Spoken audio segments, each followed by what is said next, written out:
ಸತ್ಯದ ಬೆಳಕಿನಲ್ಲಿ ನಮ್ಮ ವರದಿ, ನಮ್ಮ ಧ್ವನಿ, ಜನರ ವಿಶ್ವಾಸದ ಪ್ರತಿಬಿಂಬ.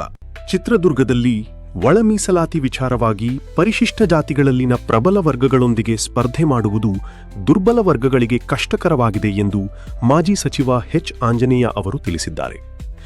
ನಗರದ ಪ್ರವಾಸ ಮಂದಿರದಲ್ಲಿ ಇಂದು ನಡೆದ ಪತ್ರಿಕಾಗೋಷ್ಠಿಯಲ್ಲಿ ಮಾತನಾಡಿದ ಅವರು, ಹುದ್ದೆಗಳ ಸಂಖ್ಯೆ ಕಡಿಮೆ ಇದ್ದರೂ ಸಹ ಒಳ ಮೀಸಲಾತಿಯನ್ನು ಕಡ್ಡಾಯವಾಗಿ ಅನ್ವಯಿಸಬೇಕು ಎಂದು ಆಗ್ರಹಿಸಿದರು. ಪರಿಶಿಷ್ಟ ಜಾತಿಗಳೊಳಗಿನ ಅಸಮಾನತೆ ನಿವಾರಣೆಗೆ ಒಳ ಮೀಸಲಾತಿ ಅತ್ಯವಶ್ಯಕವಾಗಿದ್ದು, 3 ಹುದ್ದೆಗಳಿದ್ದರೂ ಸಹ ನ್ಯಾಯಸಮ್ಮತ ಹಂಚಿಕೆ ಆಗಬೇಕು ಎಂಬುದು ತಮ್ಮ ಒತ್ತಾಯ ಎಂದು ಹೇಳಿದರು. ಕರ್ನಾಟಕ ಸರ್ಕಾರವು 24/4/2026ರಂದು ವಿಶೇಷ ಸಚಿವ ಸಂಪುಟ ಸಭೆ ನಡೆಸಿ ಒಳ ಮೀಸಲಾತಿಯ ವರ್ಗೀಕರಣ ಜಾರಿಗೆ ಐತಿಹಾಸಿಕ ನಿರ್ಧಾರ ಕೈಗೊಂಡಿರುವುದನ್ನು ಅವರು ಸ್ವಾಗತಿಸಿದರು. ಆದರೆ ರೋಸ್ಟರ್ ಬಿಂದುಗಳಲ್ಲಿ ದೋಷಗಳಿದ್ದು ಅವನ್ನು ತಕ್ಷಣ ಸರಿಪಡಿಸಬೇಕು ಎಂದು ಸರ್ಕಾರವನ್ನು ಒತ್ತಾಯಿಸಿದರು. 3 ಬಿಂದುಗಳಿಗಿಂತ ಕಡಿಮೆ ಹುದ್ದೆಗಳಿದ್ದಲ್ಲಿ ಪರಿಶಿಷ್ಟ ಜಾತಿಯ ಸಾಮಾನ್ಯ ಎಂದು ಪರಿಗಣಿಸಿ 101 ಜಾತಿಗಳಿಗೆ ಸ್ಪರ್ಧೆಗೆ ಅವಕಾಶ ನೀಡಿರುವುದು ಒಳ ಮೀಸಲಾತಿಯ ಮೂಲ ಉದ್ದೇಶಕ್ಕೂ ವಿರುದ್ಧವಾಗಿದೆ. ಇದರಿಂದ ಒಳ ಮೀಸಲಾತಿಯ ಅರ್ಥವೇ ಕಳೆದು ಹೋಗುತ್ತದೆ ಎಂದು ಅವರು ಅಭಿಪ್ರಾಯಪಟ್ಟರು. ಇದು ಸಾಮಾಜಿಕ ನ್ಯಾಯಕ್ಕೂ ಸಂವಿಧಾನದ ಮೌಲ್ಯಗಳಿಗೂ ವಿರುದ್ಧವಾಗಿದ್ದು, ಸುಪ್ರೀಂ ಕೋರ್ಟ್ ತೀರ್ಪಿನ ಉಲ್ಲಂಘನೆಯಾಗುವ ಸಾಧ್ಯತೆಯಿದೆ ಎಂದು ಅವರು ಎಚ್ಚರಿಸಿದರು. 35 ವರ್ಷಗಳಿಂದ ನಡೆಯುತ್ತಿರುವ ಹೋರಾಟವು ಇದರಿಂದ ವ್ಯರ್ಥವಾಗುವ ಅಪಾಯವಿದೆ ಎಂದರು. ಸಾಮಾಜಿಕ, ಆರ್ಥಿಕ ಮತ್ತು ಶೈಕ್ಷಣಿಕವಾಗಿ ಹಿಂದುಳಿದ ಸಮುದಾಯಗಳನ್ನು ಮೇಲಕ್ಕೆತ್ತುವ ಉದ್ದೇಶದಿಂದಲೇ ಒಳ ಮೀಸಲಾತಿಯ ವರ್ಗೀಕರಣ ಮಾಡಲಾಗಿದೆ. ಆದರೆ ಪರಿಶಿಷ್ಟ ಜಾತಿಯ ಸಾಮಾನ್ಯ ಮೀಸಲು ಎಂಬ ಪದಬಳಕೆ ಮೂಲಕ ಒಳ ಮೀಸಲಾತಿಗೆ ವಿರೋಧಿಗಳು ಕುತಂತ್ರ ರೂಪಿಸುತ್ತಿದ್ದಾರೆ ಎಂದು ಅವರು ಆರೋಪಿಸಿದರು.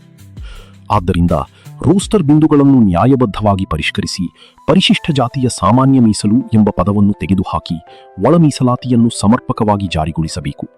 ಸೌಲಭ್ಯಗಳಿಂದ ವಂಚಿತವಾಗಿರುವ ಸಮುದಾಯಗಳಿಗೆ ನ್ಯಾಯ ದೊರೆಯುವಂತೆ ಕ್ರಮ ಕೈಗೊಳ್ಳಬೇಕು ಎಂದು ಸಮಸ್ತ ಮಾದಿಗ ಸಮುದಾಯದ ಪರವಾಗಿ ಅವರು ಸರ್ಕಾರಕ್ಕೆ ಮನವಿ ಮಾಡಿದರು. ಕಡಿಮೆ ಪರಿಶಿಷ್ಟ ಜಾತಿ ಬಿಂದುಗಳು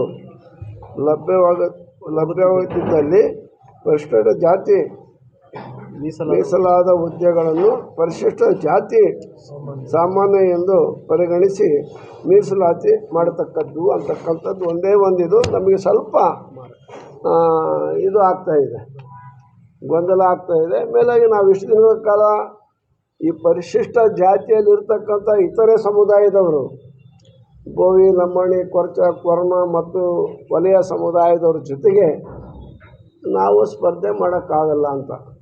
ಈ ಸಮುದಾಯಗಳು ಸಾಕಷ್ಟು ವಿದ್ಯಾವಂತರಾಗಿದ್ದಾರೆ, ಬುದ್ಧಿವಂತರಾಗಿದ್ದಾರೆ, ಹೆಚ್ಚು ಉದ್ಯೋಗವನ್ನು ಕೂಡ ಪಡೆದಿದ್ದಾರೆ. ನಮಗೆ ಸಂತೋಷ, ಅವರು ಓದಿದ್ದಾರೆ, ಪಡೆದಿದ್ದಾರೆ. ನಮ್ಮವ್ರು ಓದಲಿಲ್ಲ, ಸರಿಯಾಗಿ ಪಡೆದಿಲ್ಲ. ಓದದೇ ಇರೋಕ್ಕೆ ಅನೇಕ ಕಾರಣಗಳಿದ್ದಾವೆ.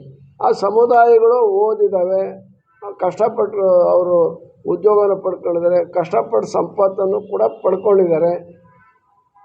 ನಾವು ಅದ್ರ ಬಗ್ಗೆ ನಮ್ಮದೇನು ಹೊಟ್ಟೆ ಕಿಚ್ಚು ಇಲ್ಲ, ಆಮೇಲೆ ಅಸೂಯೆನೂ ಕೂಡ ಇಲ್ಲ.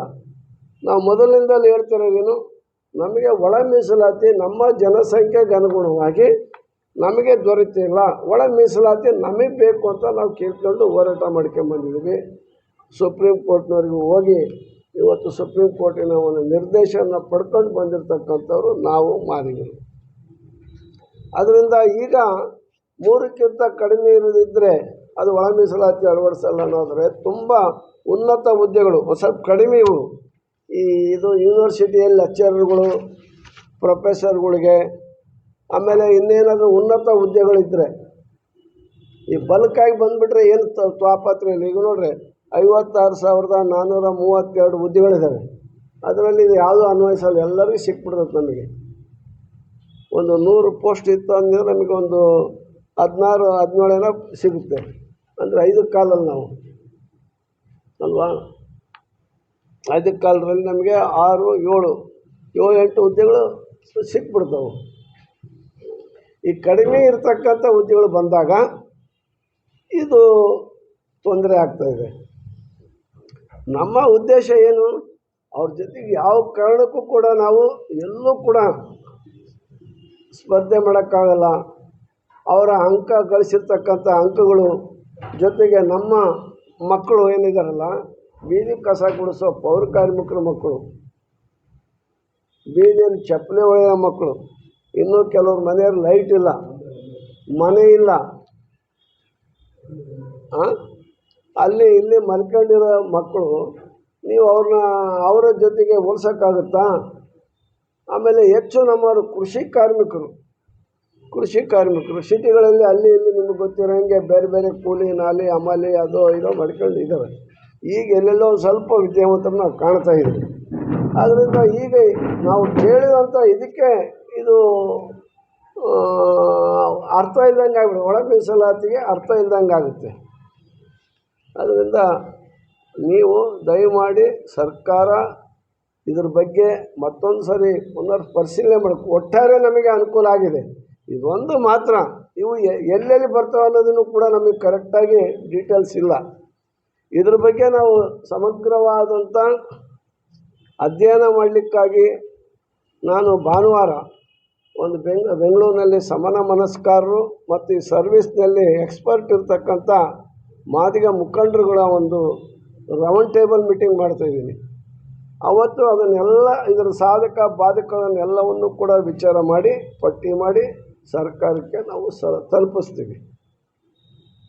ಸರ್ಕಾರ ನಾವು ಕೇಳಿದ್ದನ್ನೆಲ್ಲವನ್ನೂ ಕೂಡ ಕೊಟ್ಟಿದೆ, ಎಲ್ಲೂ ಕೂಡ ನಮಗೆ ಇದನ್ನು ಮಾಡಿರಲಿಲ್ಲ. ನಮ್ಮವ್ರು ಕೆಲವು ಹೋರಾಟಗಾರರು ವಿಳಂಬ ಮಾಡಿದರು, ತಡ ಮಾಡಿದರು, ಆಂಧ್ರದಲ್ಲಿ ಅವಾಗ ಮಾಡಿದರು. ತಡ ಮಾಡಿದರೂ ಕೂಡ ಯಾವುದೇ ಒಂದು ಹುದ್ದೆನೂ ಕೂಡ ತುಂಬಕ್ಕೆ ಬಿಟ್ಟಿಲ್ಲ ಸರ್ಕಾರ. ಎಲ್ಲ ಉದ್ಯೋಗಗಳಲ್ಲಿ ಕೂಡ ಒಳ ಮೀಸಲಾತಿಯನ್ನು ಅಳವಡಿಸೇ ತುಂಬಬೇಕು ಅಂತಂದೇಳಿ ಹೇಳಿದ್ದಾರೆ. ತಡವಾದರೂ ನಮಗೆ ಸಿಕ್ಕಿದೆಯಲ್ಲ, ನಮಗೆಲ್ಲೂ ಕೂಡ ಅನ್ಯಾಯ ಆಗಿಲ್ಲ. ತೆಲಂಗಾಣ ಆಂಧ್ರದ ಮಾದರಿಯಲ್ಲೇ ಅಂತಂದೇಳಿ ಇವತ್ತು ಹೇಳ್ತಾ ಇದ್ದಾರೆ.